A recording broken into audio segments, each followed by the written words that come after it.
Fala pessoal, tudo bem?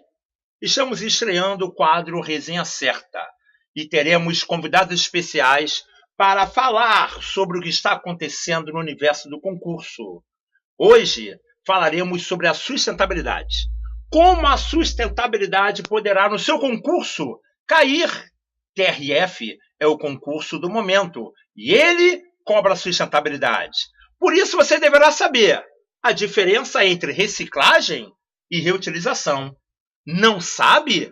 Você sabe o que é A3P ou PMNC? Se você não sabe, o mestre Cadu Lima abordou esse tema em um encontro bastante interessante. Esse tema é bem cotado no seu concurso. E para você nos acompanhar, vou chamar uma amiga que irá participar desse quadro, junto com o nosso mestre. Juliana, é com você! Boa tarde, Play. Boa tarde, concurseiros. Hoje é um dia especial, é o nosso primeiro Resenha Certa e eu estou aqui com um convidado mais especial, especialista na área de sustentabilidade e quase uma década de experiência nos concursos públicos. E aí, Cadu, tudo bem? Bom, Ju? Beleza? Tudo bom? Pessoal, a gente escolheu um lugar que tem tudo a ver com o tema de sustentabilidade. Estamos aqui na pista Cláudio Coutinho, no Morro da Urca. Cadu, por que a gente escolheu a pista Cláudio Coutinho? Ju, tudo bom, galera? A área, né, do Morro da Urca, a pista Cláudio Coutinho aqui, é uma área muito interessante porque ela basicamente, na prática, ela define a sustentabilidade. Se você for pensar a lógica de desenvolvimento sustentável, a sustentabilidade, quanto você ter uma produção, um desenvolvimento econômico, produtivo, a formação de paisagens culturais, urbanas, né, no presente, essa ideia de sustentabilidade, que você consiga desenvolver isso, mas que consiga que as gerações futuras possam utilizar esse recurso também. Então a lógica de desenvolvimento sustentável não consiste em parar de evoluir, de produzir, de dinamizar a economia, mas no âmbito tanto político quanto ambiental, obviamente, né, quanto social, quanto cultural também, observando, né, a realidade local das pessoas, né, você consegue ter essa sustentabilidade, por assim dizer. E olha a área, né? Você tem, né, intrusões graníticas, né, de períodos muito mais antigos, rochas, né, cristalinas, metamórficas, magmáticas, a biodiversidade na Mata Atlântica, né, com áreas incrustadas no meio urbano. Né? Então, essa ideia de sustentabilidade fica brilhantemente demarcada nessa área. Né? Legal. Acho que já esclareceu aí pra galera. E agora, Cadu, vamos falar pro pessoal que vai fazer o concurso do TRF, né? Se a gente tivesse que dar uma olhadinha no edital e abordar os principais tópicos que poderão ser cobrados no concurso, o que você falaria para eles? Sim. Ju, e pessoal aí que está, né, nessa correria, eu sei como é que é um concurso. O concurso TRF é uma ótima prova, o Progressão está muito apto, né, a ajudá-los. E concurseiro, a parte de sustentabilidade não é esse bicho de 7 cabeças que vocês imaginam, né? Então, a parte de sustentabilidade nós dividiríamos em 4 tópicos, né? Um primeiro a ser associado é essa ideia de sustentabilidade que eu estou tratando, né? E os outros, né, nós vamos destrinchar a partir desse primeiro tópico. Então, Ju, o edital para esse concurso, né, ele tem 4 tópicos sobre sustentabilidade muito importantes. O primeiro tópico, né, é a chamada A3P, que é a agenda ambiental da administração pública, né? E ela trata de aspectos muito relevantes para que você tenha uma conservação ambiental no nosso país, né? Aspectos, né, relacionados ao desenvolvimento sustentável, como nós vemos tratando aqui, aspectos também visualizando a relação de responsabilidade compartilhada, né, de solidária, para que a conservação ambiental seja preservada naquela área, uma visão sistêmica mais ampla disso, uma responsabilidade também dos órgãos públicos da sociedade, né, para a conservação ambiental, a lógica de ecoeficiência também é falada. Tudo isso você vai ver descrito, né, inicialmente na lei número 12.305 de 2010. Que lei é essa? Não sabe do que se trata? Essa lei é bem interessante. Ela é da Política Nacional sobre Resíduos Sólidos, né? Então essa Política Nacional sobre Resíduos Sólidos, ela vai diferenciar o que são rejeitos, o que são resíduos. Saberia a diferença de resíduos para rejeitos? Não, só se eu pesquisasse. Então, na hora da prova é super importante você lembrar disso, porque a lógica de rejeitos, né? Fala primeiro de resíduos, porque o resíduos, ele é super interessante que você tem uma funcionalidade ainda a dar a ele. Então, os resíduos, eles podem passar por processos de reutilização, por processos de reciclagem. Então é super importante que tenha uma coleta seletiva eficiente para isso. Então você vai ter uma destinação adequada desses resíduos. Numa relação a rejeitos, né, citados pela Política Nacional de Resíduos Sólidos, já os rejeitos, eles já não têm mais como ser recuperado ali diretamente. Então você vai ter que dar um destino para ele já finalizado, né? Então os rejeitos vão para aterros sanitários. Você não conseguirá fazer uma recuperação do mesmo, entendeu? E próprias essas áreas você tem que controlar, preocupar-se pela contaminação da área também. Então você tem, né, áreas contaminadas, muitas vezes as chamadas áreas contaminadas órfãs. Sabe o que seria uma área contaminada órfã? Eu ia fazer uma piada, mas não vou fazer, né? Seria a lógica que não tem filho, não tem pai, né? Não tem pai, né? Então a lógica é o seguinte: você tem tanto áreas de terceiros, áreas privadas, quanto as áreas públicas, áreas devolutas, né? Então é super importante para a justiça, né, para todas essas análises, o saber, né, que áreas e qual responsabilidade deve ser repassada, né, à sociedade e quais são os órgãos competentes a isso, né, quem que contaminou determinada área, como saber pesquisar isso, né? Então a delimitação dessas áreas, tudo isso é super importante e é analisado nessa política nacional, né, dos resíduos sólidos. Um outro tópico também muito importante, né, dentro dessa Política Nacional de Resíduos Sólidos, há muitas questões pegadinhas às vezes sobre isso, né, de você diferenciar o que seria a lógica de reciclagem e de reutilização. Então você reutilizar um produto, você não está, né, uma matéria-prima, um insumo, você não está transformando a base natural dele. Então uma ideia de reutilização, como por exemplo uma reutilização hídrica, né? Então você faz o tratamento da água, você consegue colocar-se, né, aquele mesmo recurso a ser utilizado. Enquanto uma ideia de reciclagem, né, você faz toda uma transformação, né, uma transformação do que foi utilizado para que ele tenha uma nova funcionalidade, ou até uma funcionalidade similar como a indústria do papel, por exemplo.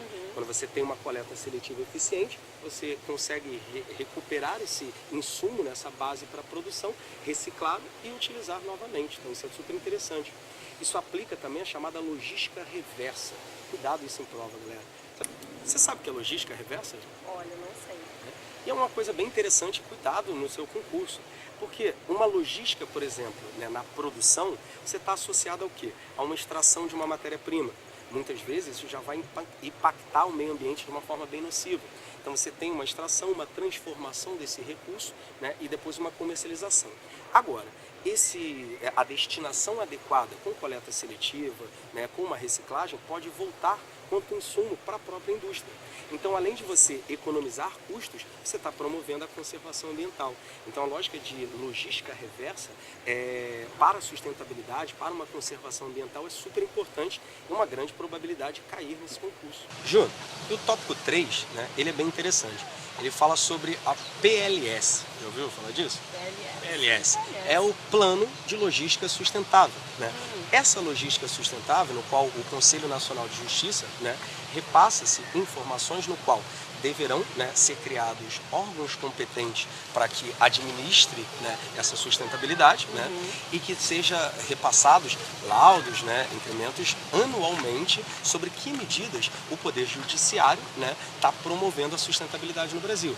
Então, ganhos, né, de causas a favor dessa sustentabilidade, né, delimitação de áreas para que você tenha uma conservação ambiental. Então, a partir daí nós temos as diretrizes passadas pelo Conselho, né, Nacional de Justiça, né, nesse plano da logística sustentável, que tem alguns aspectos, né, bem interessantes para promover essa sustentabilidade. O quarto, né, tópico vai trabalhar um aspecto muito importante, que é o artigo da Lei 8.666, né, 8.666, de 93, tá? Que ele fala sobre as licitações sustentáveis. E justamente, essas licitações sustentáveis, elas surgem pós a ECO 92, né?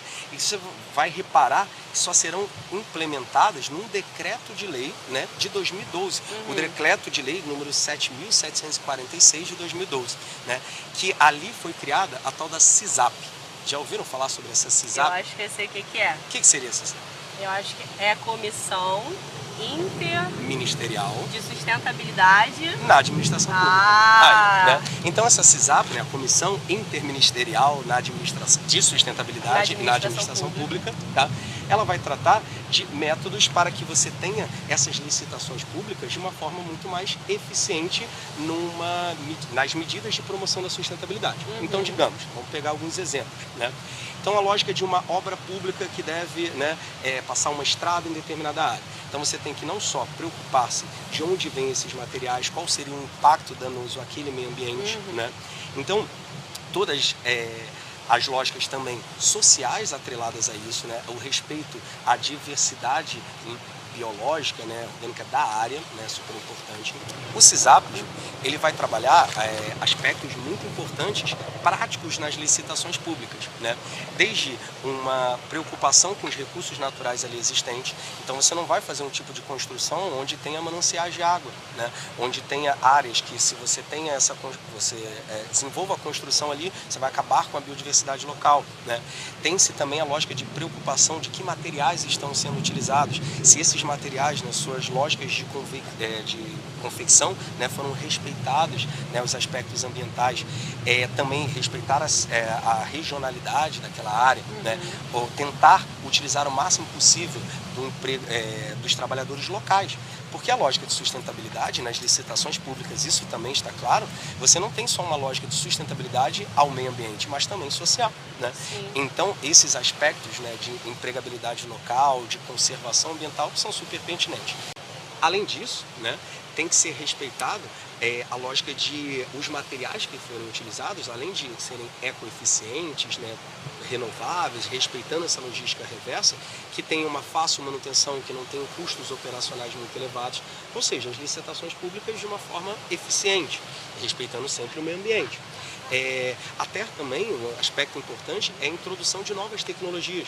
Então, se você tem tecnologias que promovam uma reutilização hídrica, lavagem de fachadas, né, de uma forma dinâmica, a relação de resíduos orgânicos que podem ser utilizados para adubação, para compostagem, tudo isso, né, de tecnologias que tendem, né, a melhorar o aspecto ambiental da área, estão colocadas nessa CISAP, né, que é a Comissão Interministerial, que promoverá a sustentabilidade no âmbito, né, total. E Cadu, essas coisas que você acabou de falar, de aproveitar os materiais e tudo mais, onde é que entra o lance das energias renováveis? Isso daí também faz parte? Sim, muito interessante. Por exemplo, né, ótima sua pergunta, a lógica do Plano Nacional sobre Mudanças Climáticas já falam sobre a redução, né, a proposta colocada no Brasil de redução de próximo a 40% desses gases poluentes. Se você utiliza recursos energéticos alternativos, como energia solar, como energia eólica, né, os próprios biocombustíveis que são menos poluentes, né, tudo vai interferir para que você tenha uma eficiência maior. Então, essas novas tecnologias aplicadas à energia, Ju e galera, energia, muito interessante, sim, muito importante mesmo. Então, Cadu, agora que você já desmembrou e tal pra galera, né, o que você acha que deve ser o foco deles, faltando menos de um mês para a prova? Então, Ju, galera que está nervosa, ansiosa, primeiro, tranquilidade. Vocês estão preparados, ainda há tempo de pegar mais informações, como agora, né? Nós acabamos de ter bastante informações sobre a sustentabilidade. Veja também artigos, né? Informações no qual tenha pautado ali o Conselho Nacional de Justiça, o próprio TRF, né? E tranquilidade na hora da prova, né? De tudo, né? Sempre. Até porque a gente está falando de sustentabilidade. Olha que lugar, né, próprio para você ter uma tranquilidade, um lugar lindo. Galera, né? pode vir aqui, traz um livrinho, dar uma estudada, dar uma caminhada, Sim, né? Sim. E foco, você vai conseguir. Estamos, né, junto com vocês. Progressão, né, estará sempre pronto a ajudá-lo. Com certeza. Não é isso? E é isso, galera. Foi um prazer, né? Fiquem tranquilos, vocês serão aprovados, né? E darão muito orgulho para todo mundo. Galera, boa prova para vocês. Em breve vai ter mais vídeos aqui no canal, mais quadro Resenha Certa, beleza? E ficamos por aqui. Até o próximo quadro. Um beijo! Valeu, galera. Tchau!